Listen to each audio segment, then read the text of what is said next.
Hi everybody, welcome back to my channel. If this is your first time here, my name is EG, and today's video is going to be very different than anything I've posted so far. I do want to apologize because this video is a lot late, but the reason for that was just, I felt like I wanted to be sensitive about the matters that are going on, but then I decided I was going to use this platform to do some good.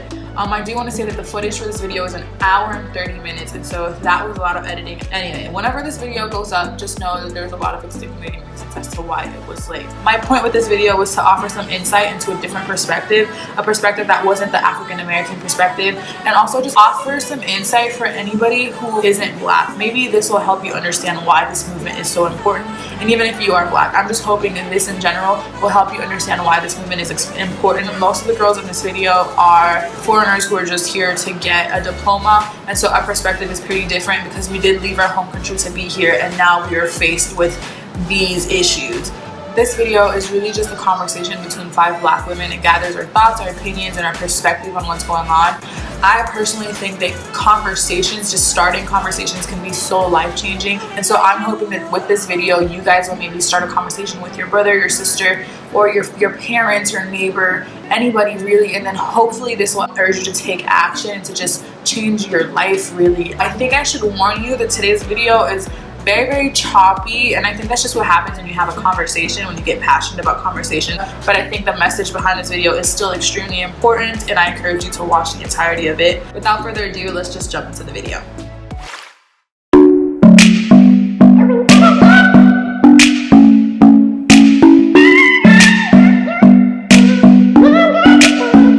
Hi everybody, welcome back to my channel. If you don't know what's been going on, yet another Black life was unlawfully taken for no other reason than the fact that they were Black. And today I really wanted to make a video just to address the matters that have been going on. And I kind of wanted to shed light on a perspective that's a little bit different than the African American perspective. And so I brought some friends here today. Please go ahead and introduce yourselves. Hi, I'm Alexa. Hi, I'm Lori. Hi, I'm Tara. Hi, I'm Melody. Just to set some context, we have very similar backgrounds as far as we all grew up in Haiti, and at some point or another we all came to America, and as of right now all of us live in Orlando, Florida. So my question right now is that we know about oppression back home, and now all of us living here, we're seeing oppression on Black people. We're used to rioting and we're used to seeing people do that, and now we're here in America and we're seeing that. So I just want to know, what are your opinions on that? Well, rioting in America has been going on for years because they've been oppressed for years. So it's nothing new to me as a Haitian American living in the United States. But then you hear people say things like, the rioting is not the way, looting, violence, that's not the way. I feel like that's your personal opinion. Personally, I feel like violence needs to be solved with, violence has to be kind of, what is the word? Met with violence. If it should come peacefully, then I'm going to come peacefully. If you're coming at me with violence, you're killing me, beating me up, then of course they have the right to be angry, they have the right to protest, they have the right to do whatever they feel like it. I also think that the situation here and the situation in Haiti are two very different situations. And I say that in a sense of people in America are fed up about a systematic oppression. Yes. You know what I'm saying? In Haiti we experience these things, and our experience is not the worst of experience, you know what I'm saying? So we're kind of As in us 5 or? Us 5. Okay, yeah. It's not even the worst of what can be experienced, you know what I'm saying? So, and even then, that oppression is not even, it's not to the same depth. In America, the system is literally built against you. Yeah. So it's literally systematic.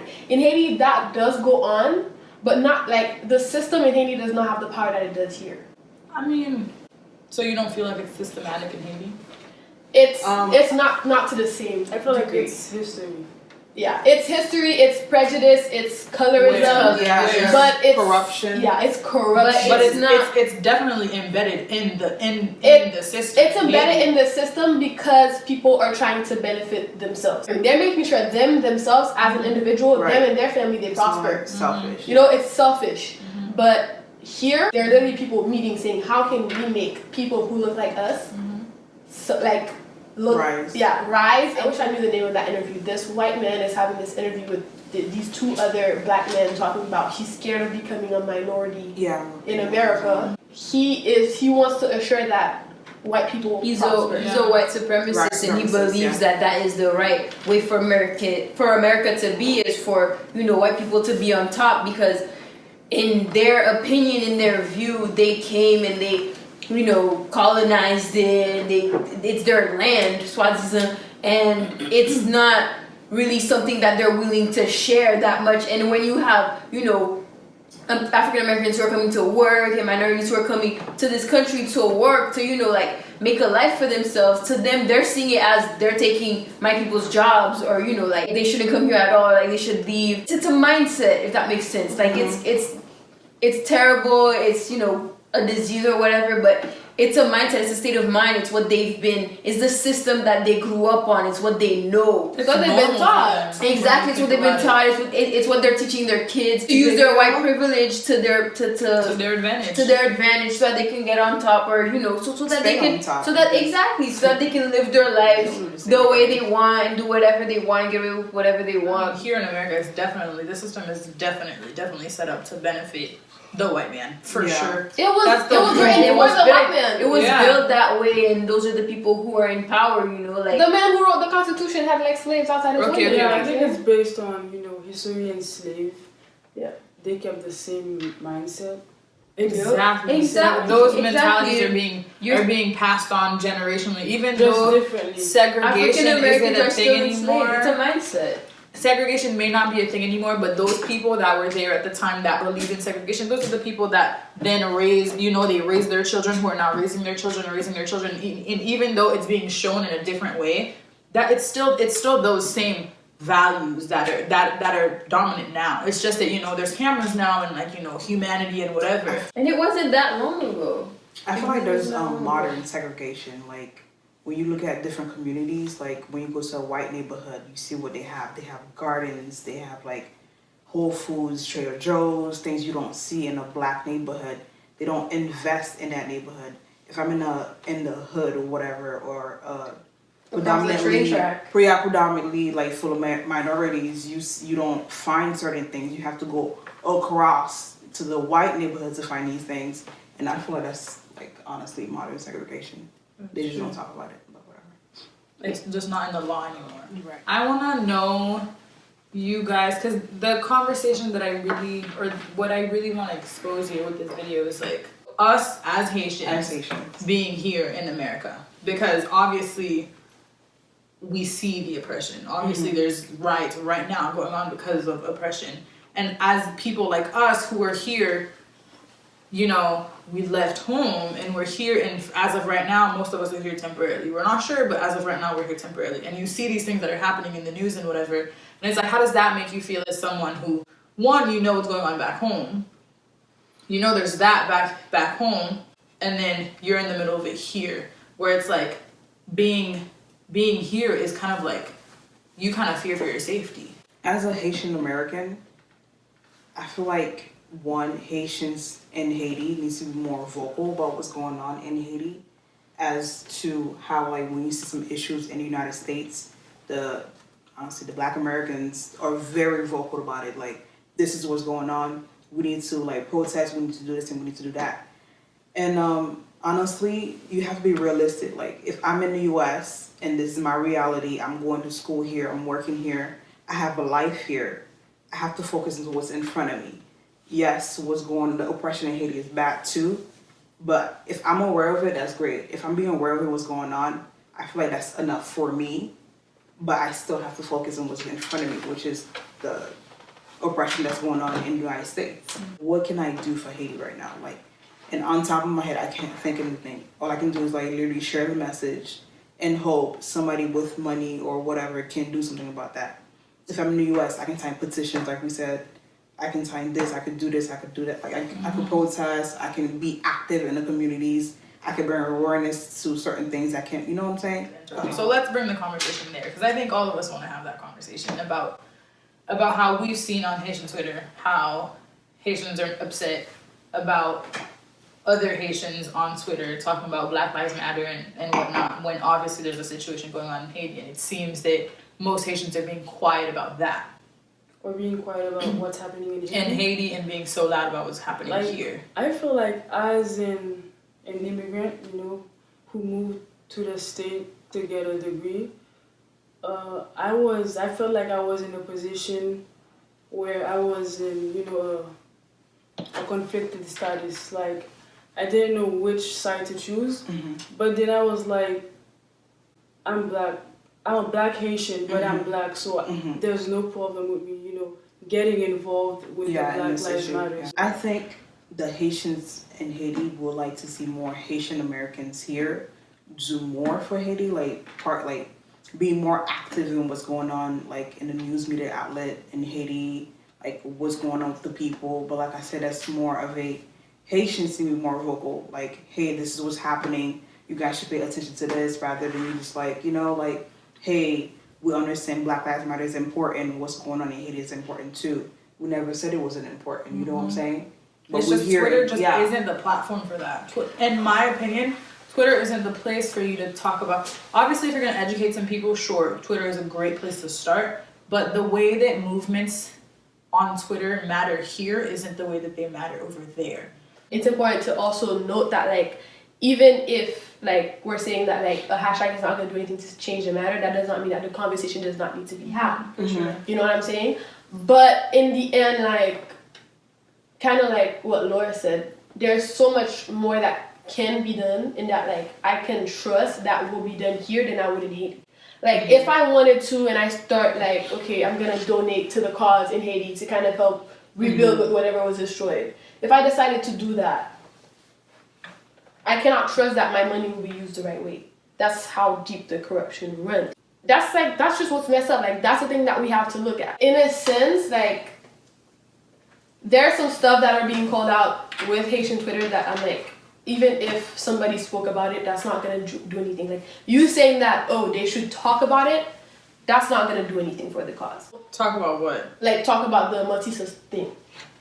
I mean, you don't know that, because again, look at how Yaya decided to use her platform to talk about it. All of us here had no idea. You know what I mean? And that brought up a conversation. For me personally, that brought up a conversation that I had with my mom, who's over there. So talking about it, even though it seems so trivial and like unimportant and unnecessary, like, just having a conversation can make such a difference. When I say that, like, I mean it in the sense of, like, okay, for example, if I posted something about it and then I'm like, okay, when is Melody gonna talk about it? When is Tyler gonna talk about it? When is like, just because you have not said something public about it, does not mean that you're not talking about it. I feel like that's what's happening. You know what I'm saying? Like, I've never publicly spoken about it, but here I am having this conversation with you.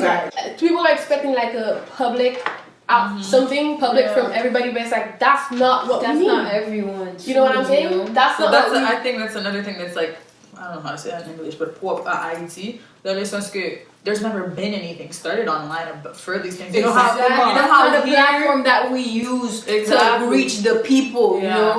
So exactly where a hashtag Black Lives Matter could get petition signs, could get you to text this number for justice for Florida or justice for whoever. That's not the case in Haiti. But it's so much deeper than Twitter. It's because also, like, in here, in America, they have like a structure about it. In Haiti, what are you gonna do? You're gonna text it and then do what? Like, even if you get a petition going, the government is so, like, corrupt. It's not even organized enough to be able to do anything.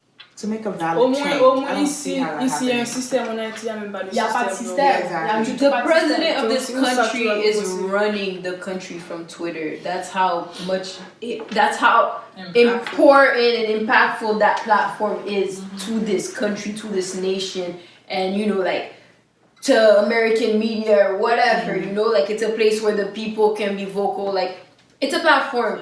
When it comes to Haitian Twitter, about Haitian Twitter in Haiti, like Haitians of Haiti on Haitian Twitter, so it's like, it's really just opinions. And all of a sudden, and that's what it is. Like, people have to realize that no one opinion is greater than another man's opinion. They're just opinion. You know, like, these are people who are experts. Like, we're not experts in this situation at all whatsoever. We're just having conversations, and of course, everything's not gonna be, you know, like, completely 100% accurate and on point, but it's still, you know, necessary. It's still a thought, you know, it's still thought provoking, it's still, you know, like, being aware of situations. And I feel like too, like, I feel like oppression is not a competition. Doesn't mean like if we're protesting for what's happening here, doesn't mean like what's happening in Haiti matters less. And I feel like too, like Haitians that are living here in America, I feel like being here gives them a chance to actually do something like they're not able to do in Haiti. Like I'm not able to do this in Haiti, so therefore like I'm gonna participate in this. So I feel like I'm gonna contribute to something that matters. And ultimately, being black isn't something that's just about Haitians. Exactly. Because at the end of the day, us being here, the oppression that's being done here on black people, it really don't matter if you're Haitian or Jamaican or from anywhere in Africa. Like you're feared for being black. Exactly. All of us here have at some point feared for our lives just because we know we're black people in America. So I had a question for you guys, and it was, when is the first time you guys realized you were black? I feel like I realized I was two things. I was black and I was Haitian. Because I came when I realized I was black based on my skin color, based how like how the white person views me. I could be in a white space. To me, I'm just Lori. I'm just myself. But to them, it's like they want you to know that you're black. Like that you're different. And like that was something I was like I had to really like identify with. Like damn, I'm black here. Like my color matter. You know what I'm saying? And also I realized that I was Haitian just by the bullying that I faced with Black Americans, like how like they will say certain things. Well, I'll say Black Americans, my bad. African Americans, like how they would say certain things like, oh no, Haitians are smell this way, Haitians eat cats, Haitians do this, you dirty, voodoo. We're not even get into the voodoo. Kick rocks, do all that. So in a way, it makes you feel ashamed of being Haitian. But really, I feel like it's a matter of like the oppressing others. I feel like since they were oppressed for so long, when it comes to like other people from the Caribbean or like anything that's different than them, they feel like they have to oppress them as well. Being Haitian, like back in 2005, 2008, you kind of felt ashamed to be Haitian. You kind of felt like you couldn't be Haitian. So a lot of Haitians and Americans here, they don't talk about being Haitians because they were ashamed of that. Because we felt like we couldn't be ourselves here.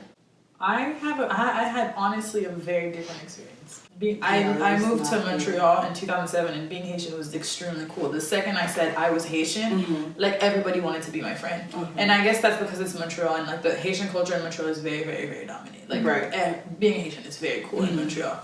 As far as like realizing that I was black, it was when I moved to Canada a second time for college. The second time I moved to Canada, I moved to Ottawa, and I didn't know a lot of Haitians. There's a lot of Africans, like Afro-Canadian people, I don't know what they go by, and a lot of white people. Okay. And it was when I would step out and I would see no one like me. That's when I realized how out of place we are. Plus expérimenté ça à l'école ici, comme si les marchés dans classe. Et puis c'est seul black ou just senti like you feel it. I did. Comme si all eyes on you, me. yeah. And you feel like ou senti que faut travailler 2 fois plus, faut prouver que ou même tout ou intelligent ou même tout qu'a fait.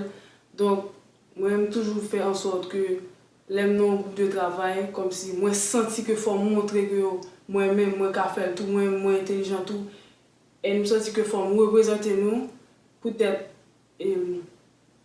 image que on est en de nous-mêmes comme s'il faut you know montrer que there's a little pressure, que ou même tout intelligent ou même tout ou sont monde qui civilisé qui à l'école qui arrivé loin même j'avoue donc moi sentir plus l'école et peut-être dernièrement et l'aime dans courir avec Zamim et like avec Elena and then you know t'es on machine police. And then we were scared. Like it was the first time. I was like, damn. Like I felt the pressure. I don't know. Especially after that jogging thing. Yeah.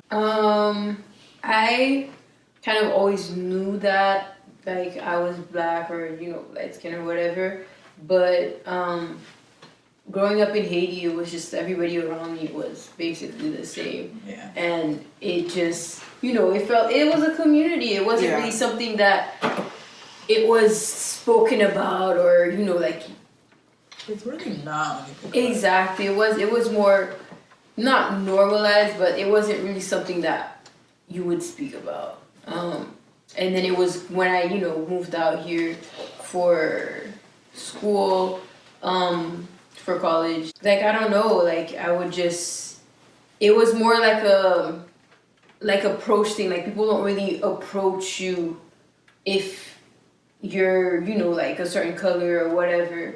And it's more like you stay within your designated, like, race, or, you know, like, you stay with other Haitians, or you stay with other whatever.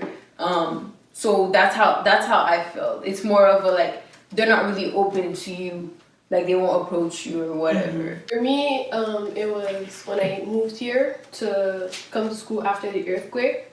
I was at a private school with like 5 other black kids, and 2 of them were my sisters. One of them was my cousin, so we were just like the 4 of us, and then this one little black girl. And I felt like I was lucky that I was celebrated for my black features, and most of the interactions that they would have with me was about my blackness. I think like when I went back to Haiti after that, I was like plunged into a whole new world. I was going to a new school. I was going to, So I was going to a new school, and that was like the first time I was aware of like there were more people of different colors in Haiti. You know what I'm saying? Same. But I didn't really feel bad about it. It's just I was aware, you know, because we're always so like, especially in my class, we're always so open to each other, and everybody was always hanging out with everybody. You know what I'm saying? Like there wasn't anything, oh, because you're black you can't be with us, whatever. There wasn't that for us. So I was glad that I was able to have that experience and stuff like that. You feel the same way? Yeah, I do. I don't feel the same way you might like. We'll talk about our situation after. No, like See, like, I'm not gonna lie, people your color, like, even though, like, okay, we sa son guimel, sa son guimel, I never, like, really look at you guys as, like, oh, you're just that. Like, it's more like, that's EG, that's Melody, that's that, like, I don't see you like that. Even I feel like when you come in the US, oh, you know, she's light-skinned, or, oh, my God, you have, like, white features, like this Whitepassing and all that. That should be, like, something to be praised. And my black Negro features should be, like, you're dark from, like, you're too dark or something like that. I would like to touch on me and Pala's experience after what she said, and how our experience was different au lycée. Your school. Au lycée? Yeah. Je sais que c'est la même chose que je ressens ici. Au lycée? What was your experience au lycée? Like, c'était pas expressif, mais tu sentais ça. Implied. Tu sentais qu'il y avait une séparation. It was never talked about. Like, We talked about it amongst us. Yeah. Qui sont des Et c'est ça qui a passé en Haïti. Like between the Ils The parlent white people pas stayed together. Une séparation. Yeah. Oh, okay. Une séparation. And it Et nous wasn't until- senti ça. Yep. Ou senti ça. But Ou it's senti never ça talked que about. ou exclu. And for some reason, it's always that like the people of like fair skin are idolized or put up there. I don't know. Like I think like South that has to do with like societal stuff and like things that are like put into you, like knocked into you like since you were little. Like, you know, you're watching TV and you're watching movies. Nice beauty ideals. Story, yeah.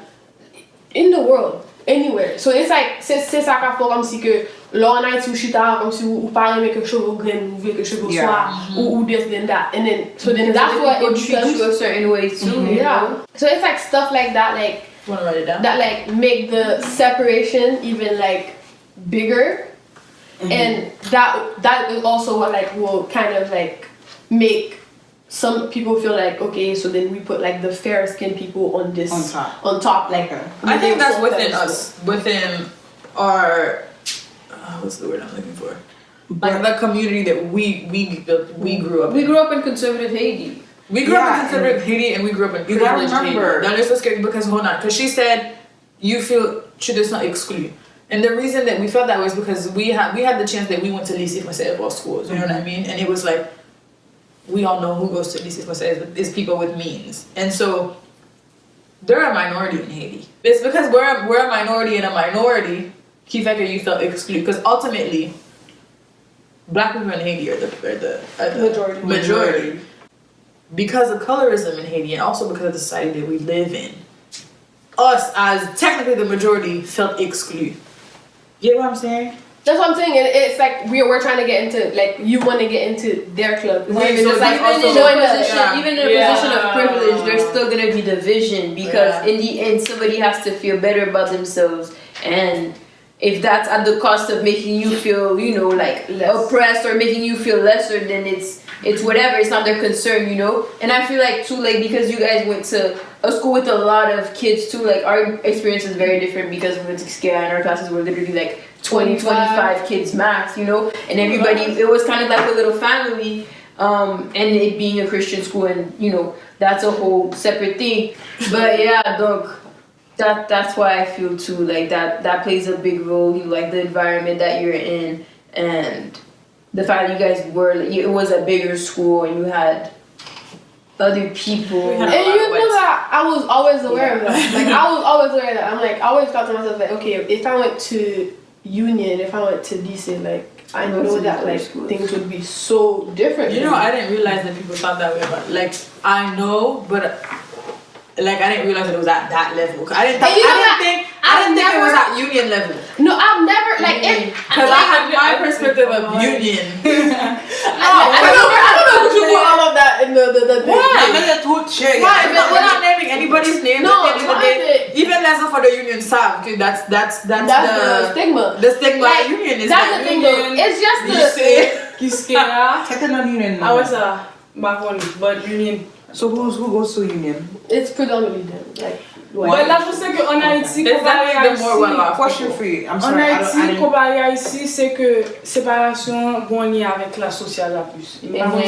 Exactement. En Haïti, ici aussi. Let's not pretend that being black is how money it is. Parce qu'on regarde en Haïti, ok, ou ka mulâtre, et puis ou ka gon zami comme si qui noir. Comme si ils vont te permettre d'être dans le groupe parce que comme si tu as les mêmes moyens.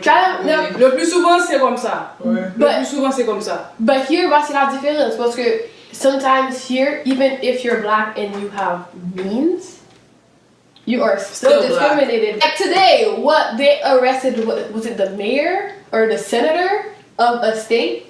Because he was protesting with them, they gassed him. You know what I'm saying? Because he's a black man. It's because they're black before all. So like in Haiti, like in some instances, it's not like, oh, pat on the back because you're able to look further than my skin color. That's still not a good thing. You know what I'm saying? But in some instances, because the person has the same means as them, if not more, they're like, oh, you can be in on the club. Ça c'est littéralement, c'est ça ta passe. Comme si vous avez mes moyens avec eux, donc you get to be in the clubs. Pretty much. But on voit que ma pointe, on est des immigrants, guys. On a des aliens. C'est pas un problème, mais nous immigrants. J'ai jamais vu ça comme ça jusqu'à aujourd'hui, côté que moi fais un petit cas de recherche. Moi sont immigrants, moi sont minority, moi pas jamais comme ça. How did you see it? You're just going to study in the States to come back. Exactly. It's literally like a semester abroad, but it's just 4 years abroad and you come back. It's because it's pas comme si you're planning on coming here, you're gonna establish your whole life. The fact that in your head you're here temporarily, you can also like not, that goes back to like it being a problem of the US and like Haiti or whatever. It's just like, in my opinion, it wasn't like this isn't something that I'm gonna have to deal with for the rest of my life. You know, this is not a US problem. It's a big problem, but it's just like justice for Florida is a US problem type thing, and it's a fight. Like I feel like, of course, I'm gonna voice my issue. I'm gonna voice that this is wrong, but it's not a fight that I have to feel like I have to be on the front lines of, because in the end. Because it's a temporary issue. Exactly. Then I'm gonna go back to my country. I'm gonna like my people. Is this something that I will lose my life over? Maintenant, je comprends pourquoi que moi-même, j'ai hésité pour ça, je pas de à marcher. Parce que toujours, dans tête, moi toujours, moi just là pour un petit moment. So you're gonna play along in their system. Yeah, so I'm like, but en même temps tout. So your mind is already in Haiti. Do you guys feel like Whitepassing people are allowed to say nigga, the N-word? This is probably not gonna be in the video, but do you feel that way?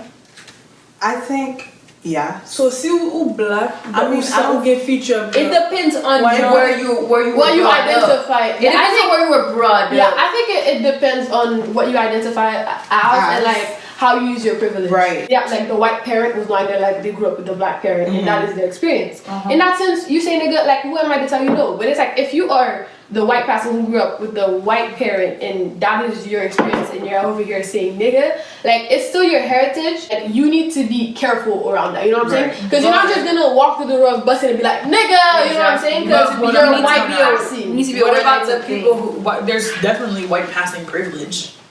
Like definitely. Yeah. So okay, so that's just a slot when you know that you know, the whiter you look, the safer you are. So do you feel like But that's what I'm saying. How do you use your privilege? you feel like only people who are struggling, only people who are like, because at the end of the day, the way that technically, well, not really, but the first clue that you're a black person is definitely is what you look like. You know what I mean? Because there are people who are half black that are just so fair that you can't tell, and there are people who are also half black. They're just so dark you can't tell they're half white. You know what I'm saying? Or half anything else. I feel like if you're gonna identify as either a black woman or a white woman is really like when you decide certain things. It's like if you know you half white and half black, but you identify as a white woman because of your you white passing. No, but it's then like you're white. You identify as white. That means you're white. you still, your heritage is still that of a black person. Right. You're still, even if you are a white passing person and you choose to be white, you are still white passing because you could have very easily have been born on the flip side and you look more like a mixed person, like you look more like, you know what I'm saying? So you identify with the white privilege. If you identify with the white privilege, with the white passing, But that doesn't mean I feel you shouldn't be able to say the N-word. that's what I'm saying. Because also society will pick for you. exactly. Yeah. Exactly. Society will Race choose for is you. something that society places on you. It's not like you're born, you choose a race, you choose to identify with it. It's Like I literally chose to be- the way you know people what I'm look saying? at you, Chose my color. the people, Yeah. the way people Yeah. treat you, the way like it's something that the outside, it's Pushes the them judgment that Yeah. they place on you. If that makes sense, you don't really get to choose it. Hopefully you were able to follow everything that happened in this video because it was very, what was the word? Choppy. It was very, very choppy, but like I said, it was just about putting everybody's opinion out there. Thank you so much for watching. If you like this video, make sure to give it a like. I don't know if you guys want your social medias down there. We'll put justice for George Floyd and all of that down in the description. Black Lives Matter. All of those things will be down in the description. Thank you for watching. See you guys next video. Bye. Girl, you're so